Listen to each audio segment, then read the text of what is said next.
అవే 0 door number అనేది అట్టా ఇచ్చారు. వాటికి ఈయన 0 డోర్ నెంబర్ ఎట్లా వస్తాయి, ఒక ఇంటికి 80 మంది అంటే ఒక ఇంటికి కాదు, ఒక ఇంటి డోర్ నెంబర్తో 80 మంది ఉంటారు పక్కన వాళ్ళు. ఇది మనకు తెలియాలి గ్రౌండ్ లెవెల్ అవగా. రెండవది వచ్చేటప్పటికి ఒకే మనిషి 4 చోట్ల. నేను చాలాసార్లు చెప్పి మన ఇప్పుడు ఉన్నటువంటి మన కృష్ణా జిల్లాలో ఉన్నటువంటి అనేక మంది పిల్లలందరూ హైదరాబాద్లో ఉన్నారు, బెంగళూరులో కూడా పోయినారు. ఇక్కడ ఓటు ఉంటుంది, అక్కడ ఓటు ఉంటుంది, అక్కడ ఓటు ఉంటుంది.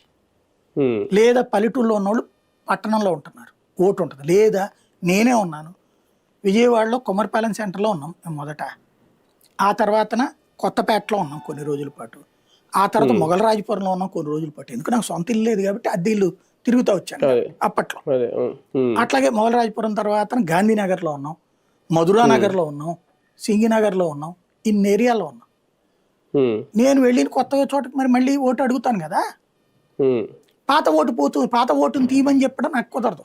నేను చెప్తా వాళ్ళకి నేను మారానండి, నాకు కొత్త ఓటు ఇచ్చినప్పుడు పాత ఓటు తీసేసి ఆటోమేటిక్ సిస్టమ్ లేదు అందులో.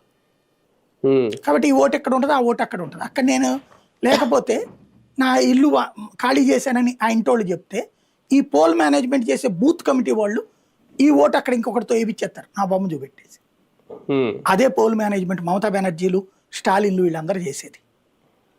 ఈయన అది రైట్ చేశాడు, మంచిది. ఒక మనిషికి ఒక ఓటే ఉండాలి.